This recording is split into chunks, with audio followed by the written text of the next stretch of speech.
he hasn't been reliable by any stretch. So, yeah, I think you got to stick with the Cardinals in this situation. Bears have a very winnable game this week with Jacksonville. Then we'll see. RC, next up, NFC West, Seahawks, Rams. Who you got?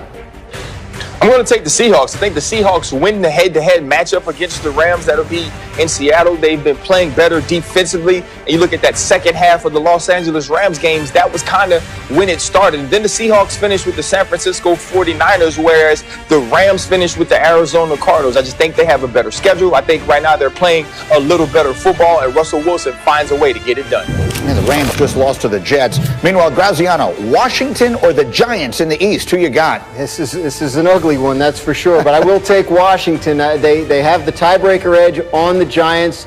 I'm sorry, no, they don't have the tiebreaker. They have the tiebreaker edge on the Giants. No, they lost to 20. The Giants have the tiebreaker. I have no idea what I'm talking about. It's probably going to be the Giants now. Washington is my pick, but obviously I'm an idiot. Washington will wind up winning that division, he says. Meanwhile, let's talk about a team that will not only likely win its division, but will have all kinds of expectations on it heading into the playoffs, and that is the New Orleans Saints, who get a lot of praise for their performance in a loss against the Chiefs on Sunday. But despite the good vibes, Sean Payton was asked yesterday why anyone should expect the Saints to go on a title run given the team's postseason struggles and heartbreak the last 3 years. Here's what he said.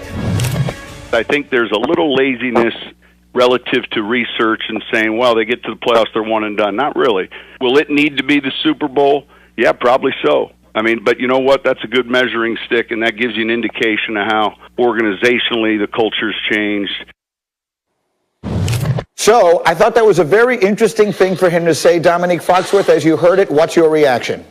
You know where I stand on these sorts of things. Good coaches like Sean Payton recognize that they can use the media to their advantage. He is talking to his players. He's resetting their mind. He's finding something to point to, an enemy that they can all look at. Right now, he's just saying, like, no one thinks we can do it. He's doing the same thing that coaches do. He's a smart man. He's doing this right now. But I think that all the things he said also are very true. The culture in that organization must be incredible. To consider that they bounced back from the Minnesota Miracle and also that missed pass interference call to be able to still be competitive going forward, like stuff like that crushes teams. So I think he's right, and I think this team has not peaked too early. They'll be fine in the playoffs, and peaking too early has nothing to do with Drew Brees' arm strength, which I think is going to be the deciding factor on how far they go. Well, listen, I have to say this, Dominique. I agree with the first part of what you said, which is that I think Sean Payton is talking to his players through the media.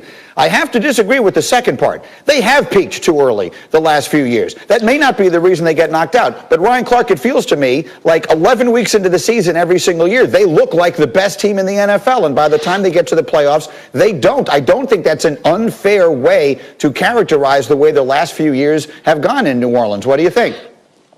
I mean, I think they've played extremely well during stretches of certain seasons, and they lost some games. I mean, you can't expect Stephon Diggs to catch a ball and Marcus Williams to run right by him. You can't expect an official to be looking at Roby Coleman, hit a guy before the play, hit him in his helmet, and not throw a flag. And so those aren't excuses. Those are things that just happen. And yes, you have to win the football game, but I don't see it this way. Listen, when Master P, when they dropped the True album, they thought that could have been their height. But later on, we got Make 'Em Say, right? We signed Mia X. We signed Mystical. And that's what the Saints have done. Every year they've come back and found ways to be competitive. It is about a culture. It is about a belief. And so when you look at this team going into the playoffs, playing great defense still, Drew Brees having to get back in the rhythm, and where they were against the Kansas City Chiefs in a game where Drew didn't play well early, this is one of the best teams in the NFC. And they have to get breaks. Things have to go right. But that's everybody. That's every season. And I think the Saints are right in the thick of the NFC hunt, just like the Packers, just like the Seahawks, just like the Buccaneers. This isn't a team you want to play or you can count out right now. What's the look on your face, Nate? Oh, no, I just was wondering. I wanted to ask Dan who he thought Emmanuel Sanders is. Is he Snoop Dogg, Mia X, Mystical? Who is he in this analogy? Who did they sign? Yeah, obviously, I'm giving you a chance to bounce back from your rough start earlier. You're not putting me in the best position to succeed. I got to be honest. That's exactly right. That's terrible coaching, Dominique. That's just awful coaching. You got to know your talent. Okay, that's like actually asking Mitch Trubisky to play the West Coast offense. All I had to do was say one. I gave him multiple choice. That's an easy dunk. Just say, I don't know, mystical. And I would have said, way to go, taking over for the 9-9 in the 2000. Hopefully when we do the show live, we'll get all this right. If I could somehow circle this back to the place that I thought it began, it would be to say that part of it, look, I understand that game they lose to the Rams, it might be the worst call of all time, but the reality is they didn't play well that day. And they didn't play well in the playoff game last year against Minnesota when they lose at home. And they have looked, and part of it might be that Breeze, we have said consistently. I have a question for you. Go ahead. Can I sit in your seat, Greeny? Can I sit in your seat? Every season, can you pick the winner of the Super Bowl by how they're playing in Week 11? No, absolutely not. Absolutely not, right? So we can't now place this on the Saints and say that they underachieve in the playoffs. Getting to an AFC championship, even when you're the number one seed, is difficult.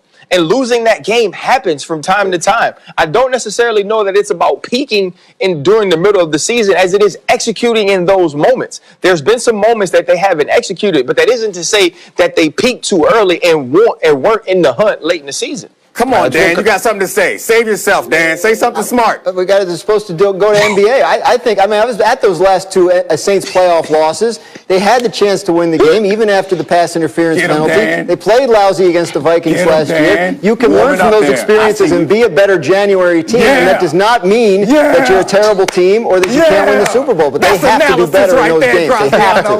That is analysis. Way to go. Way to bounce back, boy.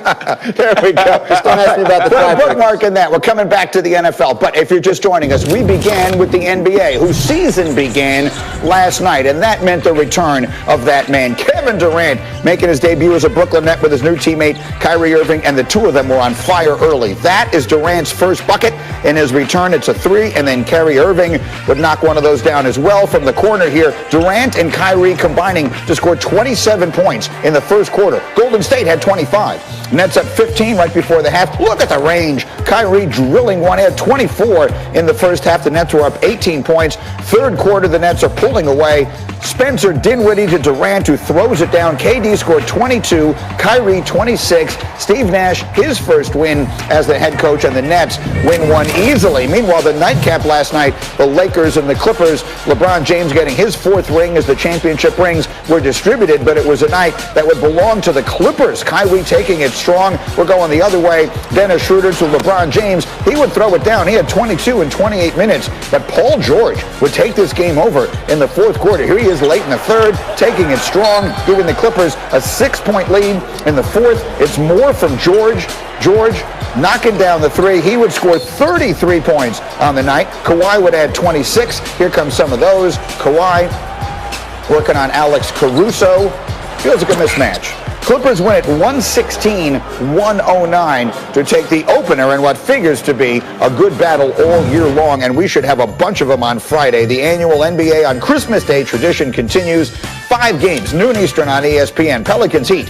Then on ABC, we got Warriors Bucks. Then Nets Celtics. Then the Mavs and the Lakers on ABC and ESPN. And cap the day with the Clippers and the Nuggets at 10:30 Eastern. Your traditional Christmas Day NBA coming your way here on ESPN. Coming up, even within the same game, we're never sure which version of the Bucks offense is going to show up. Either, neither, or both. What combination of Brady, Arians back in Tampa next year? We answered that question